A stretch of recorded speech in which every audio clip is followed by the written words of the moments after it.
Joining me today, we have Rob Revito and Avon Jones from the American College of Chest Physicians, also known as CHEST, and they are going to talk to you about some of the innovative techniques that they are using in their training today. Without further ado, I'll let you two take it away. Thank you, Stephanie. Hi, everybody. Let's give us a second here to set up. Thanks, Avon. See, we have some people joining here. We're really excited, and thank you for the invitation, ELB, to discuss how game-based learning can make a real impact in medical education. And even if you are not in medical education, I think the discussion really is around making impact and seeing some real outcomes.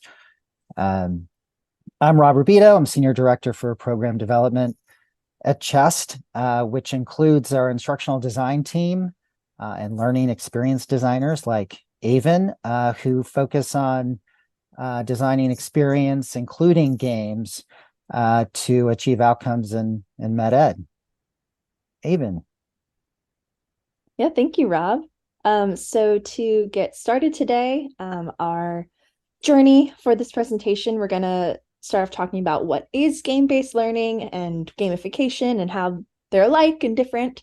Then we'll provide some real-world examples of how we're incorporating that at CHEST. And then we'll also talk about, where the future of games is likely going.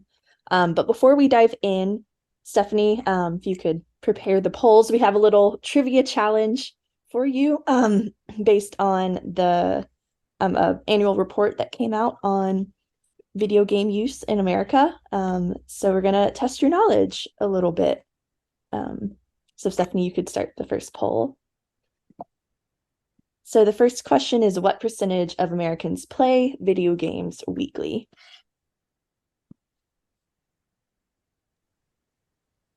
All right, the results are coming in. We'll give everyone a minute or two to make their guesses. It's quite varied so far. This will be fun then to see the results. All right, we'll give it about one more second. We have almost everyone has made their guesses. Some people are choosing not to risk the embarrassment of getting it wrong, but these are, I believe, anonymous. So go ahead and make your guesses. Yeah, just a guess. Whatever you're. A guess for everybody. Guess for everybody. All right, I will end that and we'll share the guesses right there. And then Avon can tell us why we're wrong. All right, so the correct answer is 66%, which is roughly 215 million people. So that's a significant amount of people who are playing games as like a weekly hobby and a weekly part of their life. Stephanie, are you able to show the spread of the results? We're seeing the question and not the results. You're still seeing the question. Can somebody in the chat tell me if you're seeing the results? I'm seeing the results, so no one in the chat wants to. Thumbs up. Thumbs I up in the choose to believe that means everyone else is seeing the results. Okay, great. All right, well. Okay, and now for the second question, what do you think is the age of the average player who are playing games? All right, so go ahead and make your guesses in that one as well.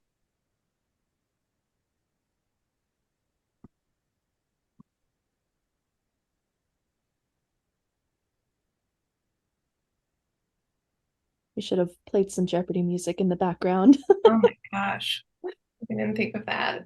You want to sing it? All right, it looks like almost everybody has participated, so I will share those results maybe for those of you who can't see them. For those who can't see what I'm sharing, 39% answered 25, 48% answered 33, 12% answered 47, and no one guessed 14. Interesting. Well, the majority is correct. The average age is actually 33, and 3/4 of people surveyed were over the age of 18. So it's not just kids who are enjoying games, it's a lot of adults too, which I think is really valuable information to know. All right, and the next question, do you think, are there more male or female players in the player demographic? Or is it equal? Oh, this is interesting. It was very close at first, and now I'm seeing a strong preference towards one particular answer.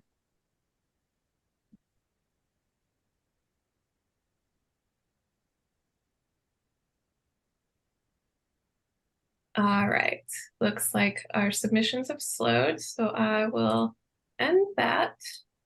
Now, this one we had 52 people selected male, 9%, 52% of everyone on the call hit male, 9% voted female, and 39% said equal.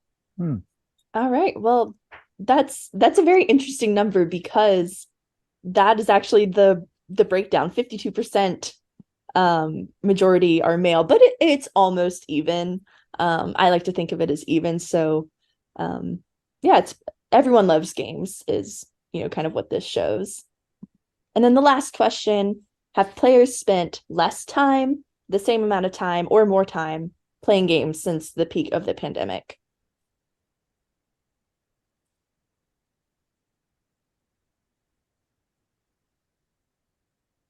All right. I think that our audience is getting this right if I remember what you told me was the correct answer, but I could be wrong. So we'll give all right, looks like They've been pretty on it in their other guesses, so. All right, I will show those results. So 6% of you said less time, 26% of you said the same amount of time, and 68% of you said more time. And that's right. About 90% of people said that they're spending just as much, if not more time playing games now. So games are clearly here to stay and, are loved by a wide variety of people. And hopefully this short trivia challenge maybe challenge the mental image you have of gamers or people who play games, because it's most people love games. And so moving on from that, now we'll segue into the content of our talk. And so we're going to provide some framework and definitions of game-based learning and gamification and kind of distinguish between the two to get started. And we should mention, you may observe a weirdly colored word here. There may be some other weirdly colored words throughout the presentation. Those words may combine in another arrangement to make a phrase. And if you figure out what that phrase is and email it to us, to our email address at the end of the presentation, the first 5 people will get a Amazon gift card with the correct answer, mind you. But there are, just notice the color you see on the screen of this word. There are other colored words, but this color is what matters. Go ahead, Avon. All right. So gamification, that is the use of game design elements in a non-game setting to enhance engagement and is very centered around human design, user experience to drive this engagement. And you might have encountered in gamification in a bunch of different areas of your life. Some common examples are the use of points, the use of earning badges and unlocking things, progress bars and levels, social network, powerful narratives. All those are taken from games, but when they're applied to non-game scenarios, that's when it's called gamification. And you might encounter this in your favorite coffee app, encouraging you to earn more points and to unlock rewards, or maybe you participate in a challenge in your favorite fitness app, or I personally love to close my rings on my Apple Watch and track my progress, compete with friends. All these are using game motivations, like achievement and social networking and scarcity of time, stuff like that is what are the core drives behind why this is an effective tool for engagement. But then this is different from game-based learning because those examples, just because it's using game elements doesn't make it a game. So game-based learning is when the game is the active tool to teach the learning, and it's intentionally designed to be both a game and a learning experience. And the interactivity and the immersiveness and the use of play, really promotes practicing critical thinking and problem solving for situations that are applicable to real world scenarios. And that's where the educational aspect comes in through game-based learning. So I'll hand it over to Rob. Thanks, Avon. Critical thinking, problem solving, these are hugely important with clinicians who are trying to save lives, diagnose disease. So gamification and game-based learning can be very effective in our environment. I wanted to highlight really quickly here, learning theory and game theory, are so closely aligned. And this is an example. This highlights several different learning theories. What I would want to highlight is first and foremost the social learning theory by Bandura, who highlights the power when learners get together and they cooperate in a learning intervention and can achieve more things than if they were perhaps learning by themselves. And also there's non-cooperative social learning. So where you're competing against each other, gaming fits, game-based learning fits nicely into that. Cognitive learning theory with Corcoran, the power of social observation. So, and you're going to see a theme in this presentation, not everyone can play a game all at the same time, or it's uncommon for us to be able to do that all the time. But there is a role for the observer, and it's actually a powerful role, and learning takes place with the observer as well. And then I would highlight evolutionary theory, which is actually a gaming theory. And it's all about how the gamer, or the learner in our case, changes strategy as they move through the intervention. This is, a higher level type of game that you may play, where an initial strategy that you use at the beginning of the game is not effective for you at the end of the intervention. So we can give the learner the opportunity to change as they move through an experience. And doing some research here about, I wanted to see, when is it that games and medical education appear in research together? And you really don't have to go back that far to find that. And it's only actually kind of a recent research occurrence where medical education and gamification are mentioned together. But there is a recurring theme in the research, and it really all begins with simulation.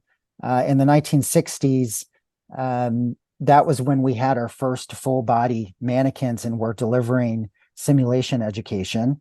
And at the heart of when games enter into the research connected to medical education is actually with simulation in the 1990s. That's when articles start appearing about gamifying these simulations and in medicine. And if you think about it, a simulation is a lot like an RPG. You're playing a role. You're a nurse. You're assigned to giving medication in an intubation scenario. A patient walks into the ICU. You need to stabilize them. Go. So it's gamified, but it's for a very serious purpose. It's not until the 2000s that there is this proliferation of gaming and medical education being researched more commonplace. And I think that's probably because of the acceleration of e-learning, digital learning popping up everywhere, becoming more common. And in the 2010s, we see that there's not only research for how effective gamification is for clinicians in medical education, but we're also seeing patients using game-based learning. In fact, Chest delivered an app not too long ago to help patients quit smoking. And we're still looking at some research there as far as the effectiveness, and there was a lot to learn from that. And it's only recently in 2023 that articles are more seamlessly talking about learning strategy and game-based learning in a more seamless way, where games aren't just called out separately. So the history is recent. And some of the themes and the benefits of incorporating games into educational experiences is that it's really motivating, and especially with games, they are so strong and good at providing immediate feedback. It's not just, a test score you get at the end or whatnot.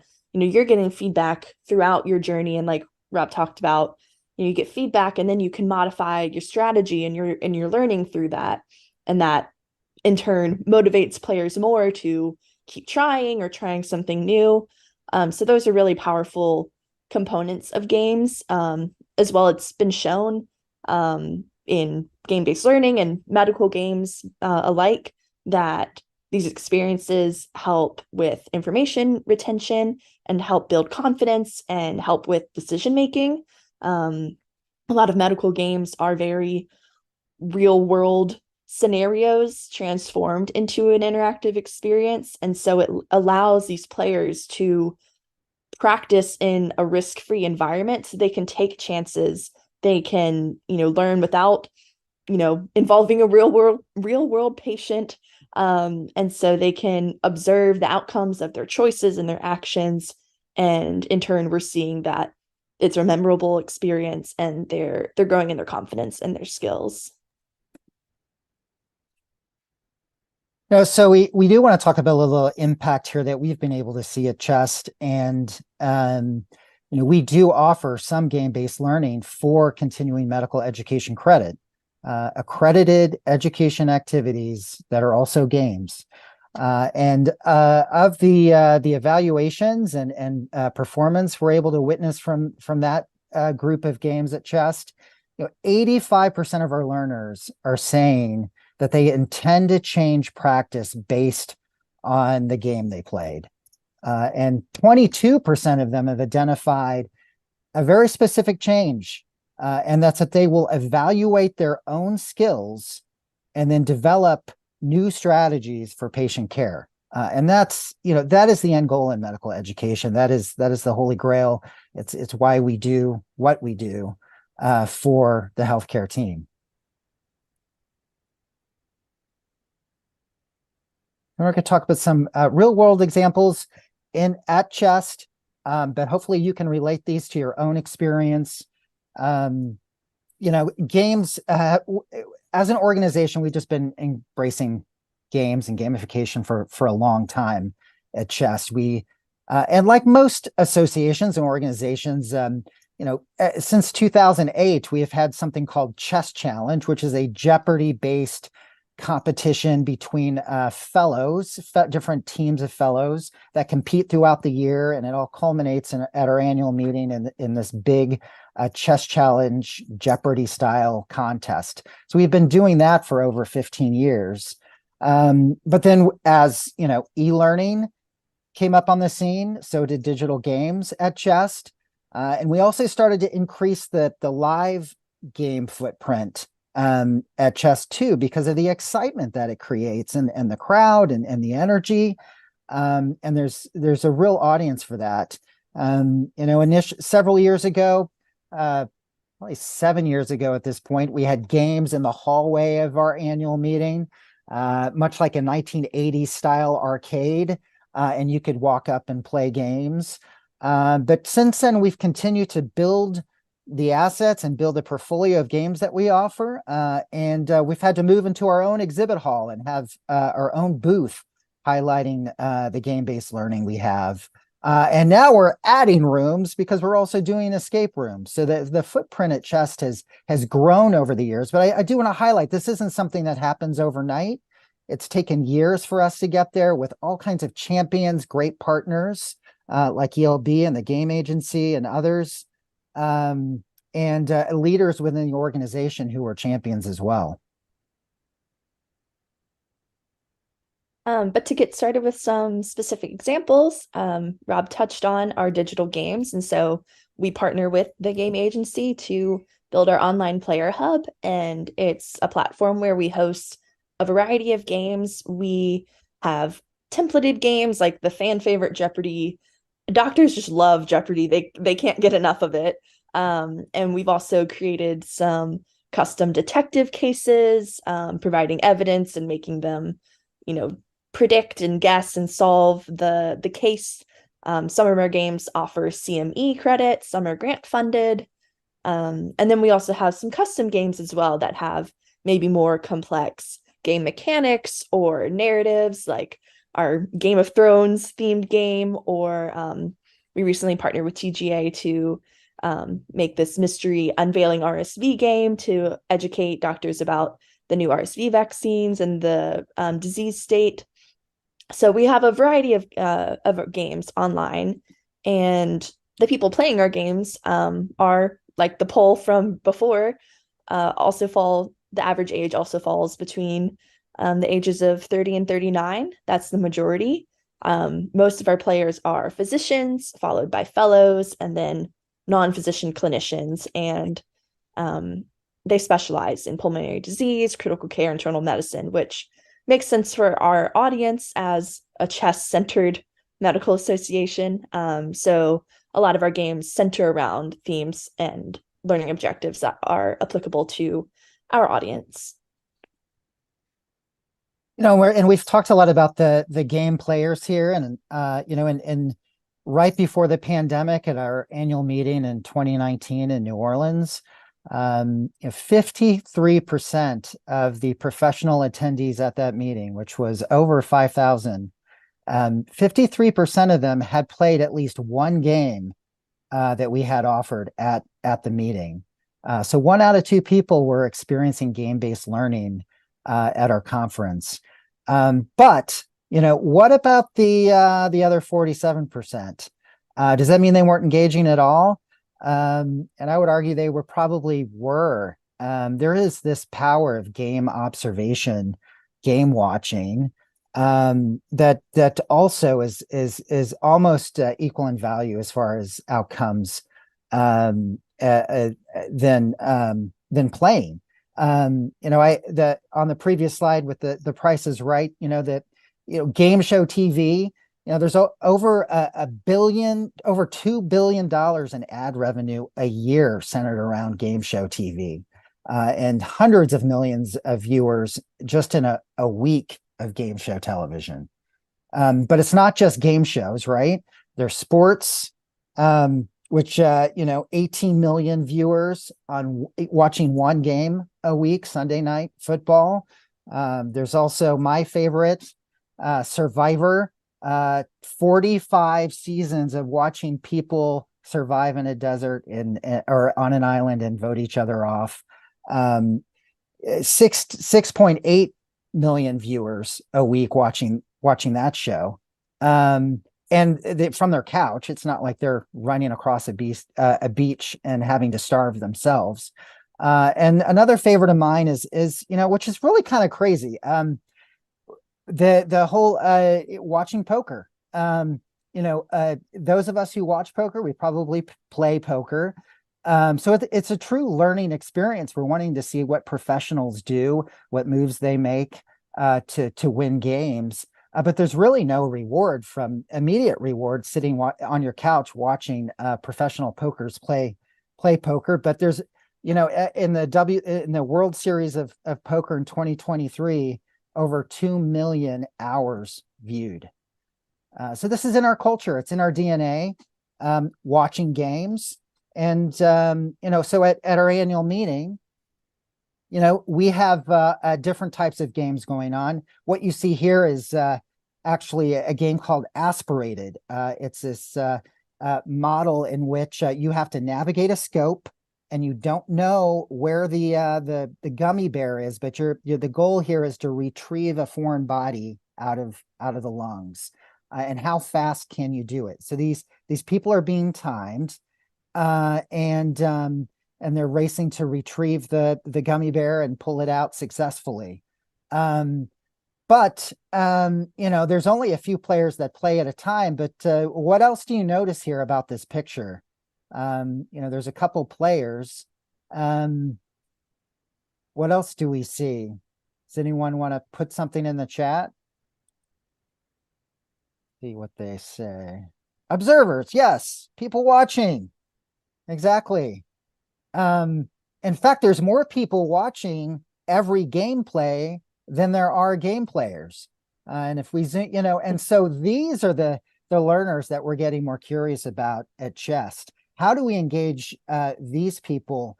Because they're very much engaged. They may be up next, and so they want to see what someone is doing right and wrong before they're on stage and having to retrieve the gummy bear. So there is some great engagement and activity from game observers, and they're just as valuable as the game player themselves.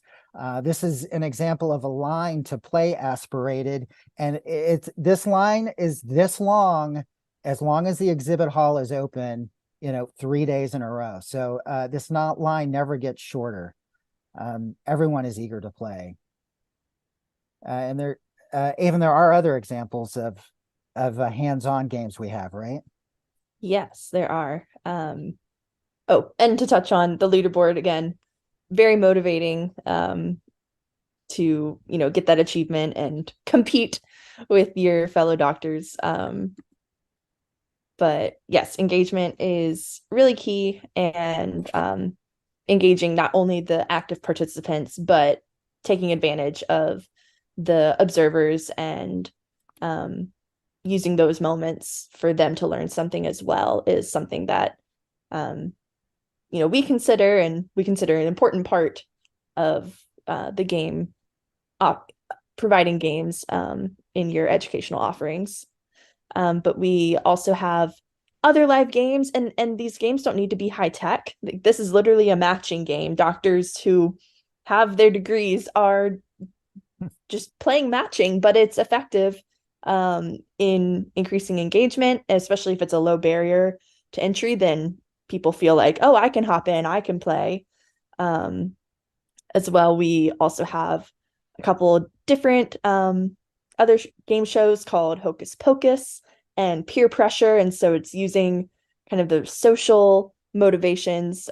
Peer pressure, they have to stand physically at the space where they think is the correct answer. So then they're observing the other players, the choices that their other players are making, and then maybe reevaluating the choice they made.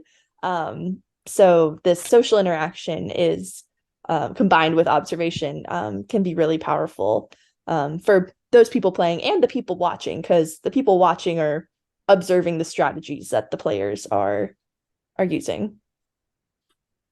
And this doesn't happen without some real champions in your organization.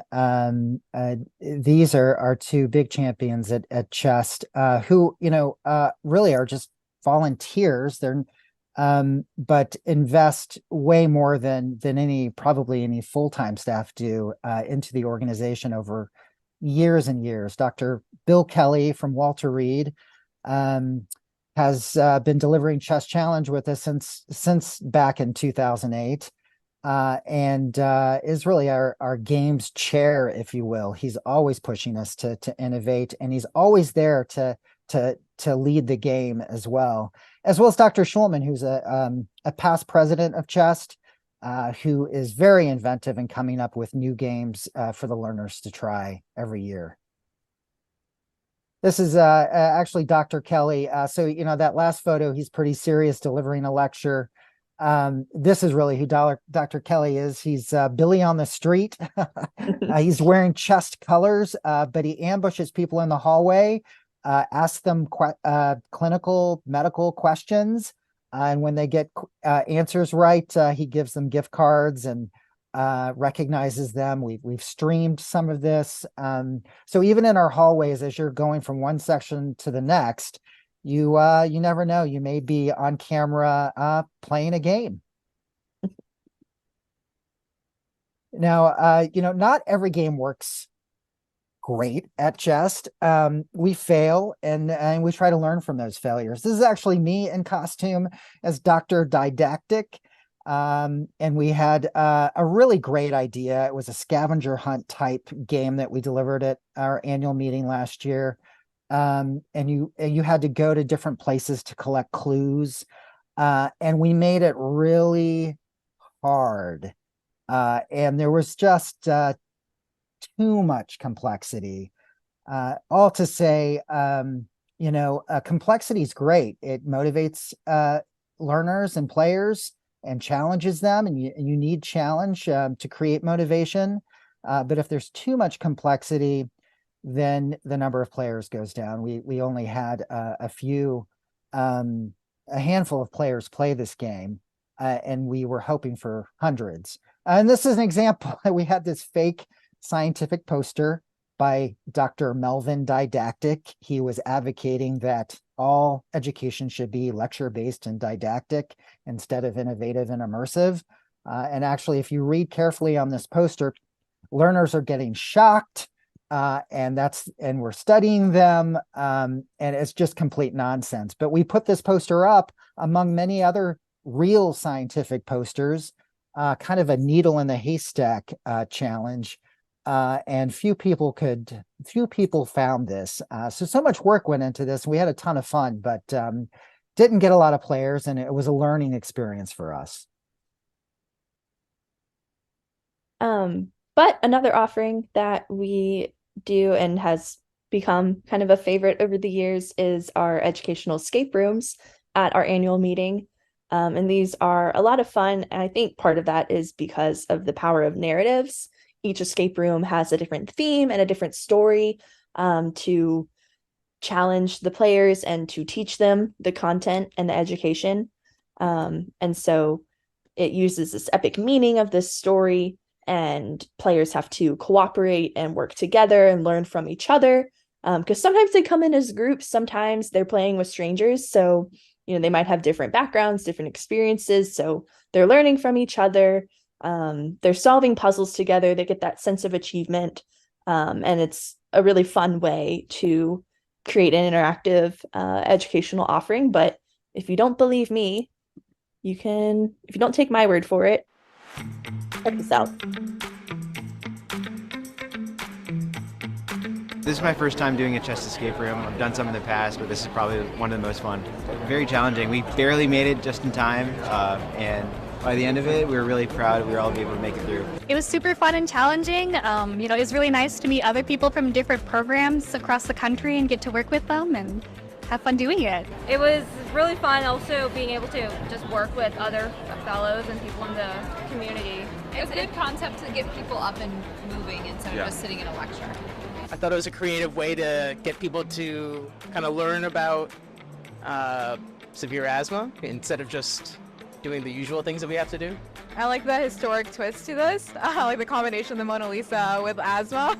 They give a nice little twist to the escape room. So props and everything, they were very detailed, and that was really nice. And everything we were allowed to touch and actually look through. So it's really interactive, which is nice.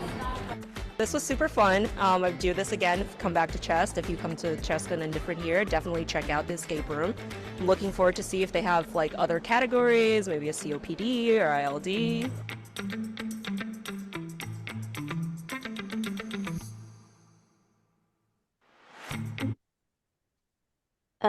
But yeah, our escape rooms are a really fun way to kind of like they touch on, shake up and offer something new and different as a way to deliver educational content. And people, again, love a challenge. It's immersive. And so it's also really fun for us to design and think through as well. So this is something that we've really enjoyed doing over the past couple of years. Yeah, and the great thing. Hey, Avon, if I could go back one. Yeah. Yeah, I just want to highlight this guy in the beard here on the right. That's Sean Davies. It really helps. If you're going to be delivering in-person escape rooms, especially, you need someone who's really familiar with design and escape rooms and can think through the issues to put such a thing together. And at Chest, that's our Sean. who helps us with that and leads really the cause. And it is very much like you really kind of have to treat it like a theatrical production. There's the design element leading up to delivering the escape room, but then there's also the on-site delivery of the intervention, right? And it's something that has to be repeated over and over again over several days if you do it at your annual conference. So you need to think about things like, these props are going to be handled by 500 people. So they need to be pretty sturdy and how is the room going to be reset after every group goes in there? What needs to be done there? We had that door. We had a door that led into the escape room that you had to enter a code in order to get in. This was a cheap kind of exhibit hall door. But people, for some reason, wanted to keep pulling it instead of pushing the door open once they got the code right. And to the point where someone actually broke the door because they were pulling and not pushing. We did put a sign that said push, don't pull. And we still had people trying to pull. So you also have to be prepared on the fly to deal with what comes up. And so I would highlight, not only do you need a great designer, but on site to operate the escape room, you really need a good production manager who's going to think of all those ins and outs and ensure that the operation of the experience is as high quality on that 50th time that you run it that it is on the first. Yeah, very true, Rob. But another great thing we've been able to do with these escape rooms is we've been able to take these live or Zoom experiences, throw back to our Zoom escape room in 2020, but we're able to capture them and design a way to preserve them digitally, and again, host them in our online player hub. So this way we can, share the experience with players who maybe didn't get the chance to play in person at the annual meeting, whether the slots filled up as they do, or whether they couldn't attend this year. So thinking of ways to capture live games that you maybe have done and turn them into a digital offering is a great way to expose more people to the game-based learning that you are doing. We also offer some virtual reality. We just launched an intubation learning exercise in VR, and we piloted it just after the pandemic and collected out learning outcomes. This obviously allows, a different experience. Gaming, is not necessarily embedded into these experiences. But I would highlight here that, they are incredibly immersive. And this is our past president of chess, Dr. Schulman, on the left. This is Dr. Morris on the right, who is the chair of our education committee, naturally skeptical as leaders in medicine. And this is in the middle of a crazy, insane exhibit hall. Think of it, middle of a circus. And Dr. Amy Morris right here is having a very intimate conversation with a virtual patient. Everything else is tuned out. So there is a real power to using virtual reality. And there are techniques for embedding some gamification into it, which we did at our chess challenge event, which is our Jeopardy event. At the end of the meeting, we have over 1,000 people come. Different teams are competing. So we took our VR, very serious intubation education exercise and turned it into a challenge at chess challenge, and then allowed the observation to happen and the energy to happen as people were observing. Avon, you want to play that video? And we'll skip around here, but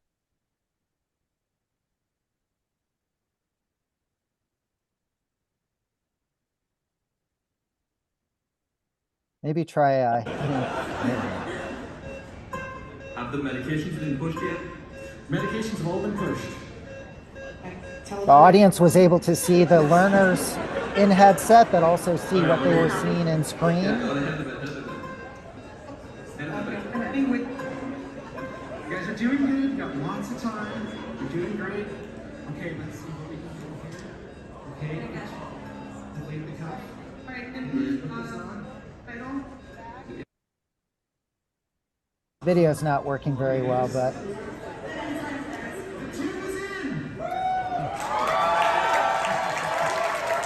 she intubated the patient. But she didn't want to stop. She wanted to resuscitate the patient as well. And proceeded to do CPR. It was just visually a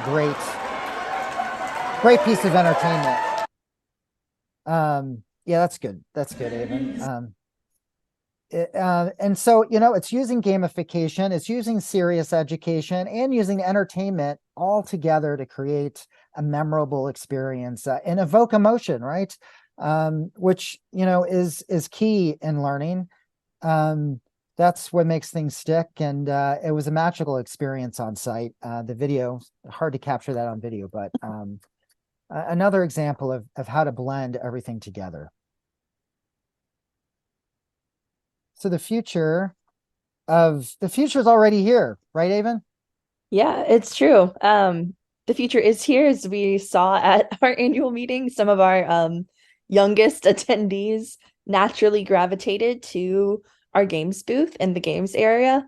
And, they weren't necessarily testing their clinical knowledge, but they were really enthralled and really motivated to try to master and understand the game mechanics, at least.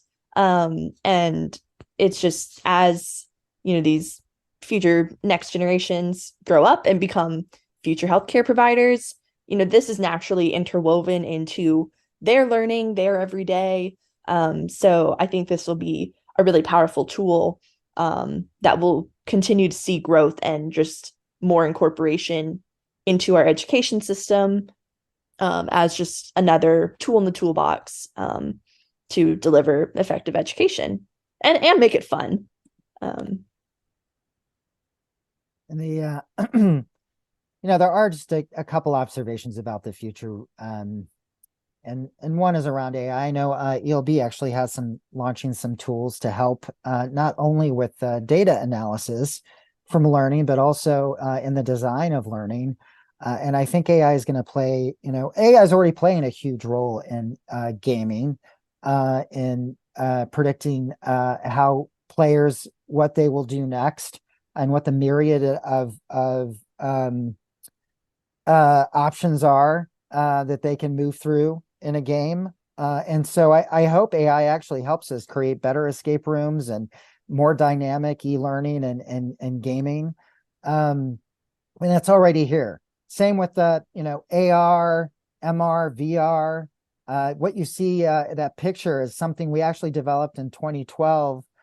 Chad Jackson from Chest, and it's an AR view of the bronchial tree, and was used as a way, along with Sean Davies, helping to program this to help doctors visualize the bronchial tree, which is so important because when you're navigating the lungs with a scope, you need to know where you are. You may need to retrieve some tissue. So this an AR has the ability to train clinicians in a way that you can't just do on paper or even just on a flat screen.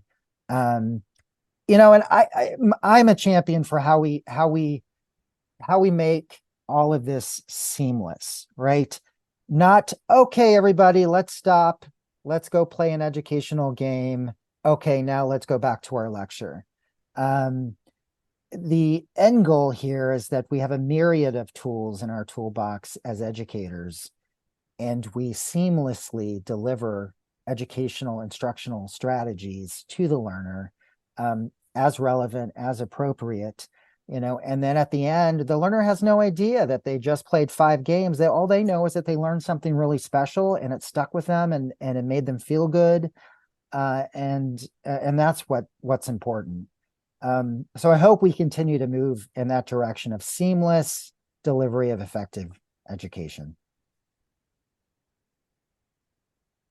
We can't do any of this without great partners. And by partner, I do mean partner collaborators, ELB, TGA, Dash and Thompson, Body Swaps, Lametto, and we have pharma partners as well. GSK has been a huge partner of ours in helping us evolve our competencies in delivering escape rooms. And so, it takes a village to get all of this done. And thank you to our partners. And thank you to ELB for inviting us today. Email the hidden phrase either to me or Avon. You may have noticed a few words there, rearrange them into the right phrase, and first 5 people get an Amazon gift card. Any final words, Avon? No, yeah, thank you so much. I hope whether you are familiar with gamification, game-based learning, or maybe this is something new for you, I hope that you either learned something new or maybe were inspired to have a new idea for how game-based learning can be incorporated to wherever you're working and whatever you're working on. So yeah, I hope y'all enjoyed the talk today. Thank you both so much. That was fantastic. I only noticed 2 of the hidden words. I think I forgot halfway through that I was supposed to be tracking them. So hopefully our attendees were a bit more cognizant of those. At the very end, I was like, oh, there's one. And I was like, I only know what 2 of them are. Luckily, I was not eligible for the prize anyway. This was so fantastic and so impressive. I think just a couple questions, and people can add any more they want in the chat. How big is your team? Do you have a separate team for live events, a separate team for the online games? Can you tell us a little bit about that? Yeah, we have like 4 instructional designers / learning experience designers on the team. But we do have program managers. We have, and then other team members across the organization. It really is embedded in our whole organization. So the marketing team helps. The videographers help. IT is on board. So that the only way to make this happen is if the whole, and then our leaders. So, that the whole organization, really through and through, we can leverage competencies and expertise from various parts of the organization to make this happen. And of course, our doctors, our volunteers, our faculty, can't do it without them. And so it's a group effort. Fantastic. That is so inspiring. We could all be so lucky to have such dedicated colleagues. A couple more questions just came in.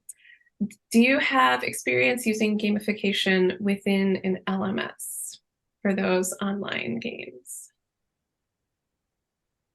Well, so we collaborate with the game agency and through our player hub, which is connected to our LMS, we're able to deliver all those games, many great templates that are available, as well as you can partner and create new games.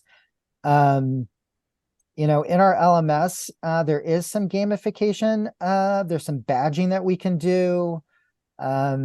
I don't know that we as an organization have done much within our LMS to deliver gamification on top of our learning, because we have all these other things going on outside of the LMS or, in conjunction with the LMS that I don't personally have a ton of experience adding on gamification layers in our LMS. We haven't needed to do that. What about you, Avon? Well, I know we do host some of our games in our LMS because some of our games do offer CME credit to our physicians and the players. And so it ties back into that for them to claim their CME.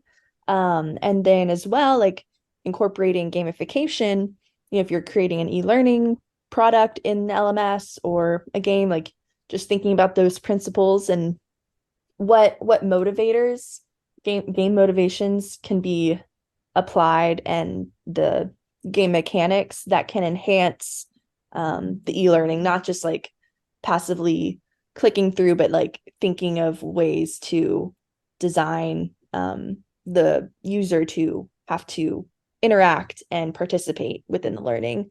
That's an example of gamification you can do, even if it's just an e-learning course with within your LMS. Absolutely. And I threw a link in the chat to the training arcade.